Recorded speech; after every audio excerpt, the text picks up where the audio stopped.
YCP ప్రభుత్వంలో నాడు జరగని కడప జిల్లా అభివృద్ధిని నేడు చేసి చూపిస్తున్నట్లు మంత్రి సవిత చెప్పారు. జిల్లాలో నీటి సమస్య ఎక్కువగా ఉందని, దానిపై సమీక్ష నిర్వహించి పరిష్కరిస్తామని హామీ ఇచ్చారు. గత వైసీపీ ప్రభుత్వం తప్పిదాలతో ఆంధ్రప్రదేశ్ రాష్ట్ర వ్యాప్తంగా నేడు ఎక్కడికి వెళ్లినా సమస్యలు పెద్ద ఎత్తున కనిపిస్తున్నాయని బీసీ సంక్షేమ శాఖ మంత్రి సవిత అన్నారు. వైసీపీ ప్రభుత్వం 5 ఏళ్ల పాలనలో రాష్ట్రాన్ని భ్రష్టు పట్టించారని సవిత ఆగ్రహం వ్యక్తం చేశారు. జగన్ సర్కార్ తీరుతో రాష్ట్రం 5 ఏళ్ల పాటు అభివృద్ధికి నోచుకోలేకపోయిందని మంత్రి ధ్వజమెత్తారు. వైసీపీ అధినేత జగన్ తన సొంత జిల్లాను సైతం అభివృద్ధి చెయ్యలేదని, ఇలాంటి వ్యక్తి ఎక్కడా ఉండరని మండిపడ్డారు. కడప జిల్లా పర్యటనకు వచ్చిన మంత్రి సవిత ఈ సందర్భంగా మీడియాతో మాట్లాడారు. వైసీపీ ప్రభుత్వంలో జరగని కడప జిల్లా అభివృద్ధిని నేడు చేసి చూపిస్తున్నట్లు మంత్రి సవిత చెప్పారు.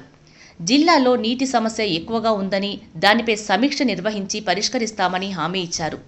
గత ప్రభుత్వం నిర్లక్ష్యం చేసిన ప్రతి నీటి ప్రాజెక్టు పనులు ఇప్పుడు చేపడుతున్నామని ఆమె చెప్పుకొచ్చారు. జగన్ సొంత నియోజకవర్గం పులివెందులకు నీళ్లు లేని దుస్థితి ఉందని, ఇప్పుడు దాన్ని పరిష్కరిస్తామని మంత్రి హామీ ఇచ్చారు. డీఆర్సీ రివ్యూ సమావేశంలో భూ సమస్యలపై ఎక్కువగా చర్చ జరిగినట్లు మంత్రి సవిత తెలిపారు.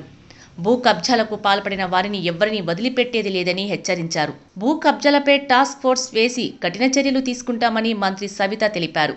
పాఠశాలలను సైతం కబ్జా చేసి వాటర్ ప్లాంట్లు నిర్మించారని, వాటిని తొలగిస్తామని చెప్పారు. అన్ని సమస్యలపైన జిల్లా రివ్యూ మీటింగ్లో చర్చించామని, ఎన్నికల హామీ మేరకు చెప్పిన అన్ని అభివృద్ధి కార్యక్రమాలు చేస్తామని ధీమా వ్యక్తం చేశారు. కడప జిల్లాకు సంబంధించిన ఎమ్మెల్యేలు కొన్ని సమస్యలను తమ దృష్టికి తీసుకువచ్చారని, దశల వారీగా వాటిని పరిష్కరించుకుంటూ వస్తున్నట్లు చెప్పుకొచ్చారు. ముఖ్యమంత్రి చంద్రబాబు నాయుడు ఆధ్వర్యంలో రాష్ట్రం అభివృద్ధి పదంలో కొత్త పుంతలు తొక్కుతుందని మంత్రి చెప్పారు.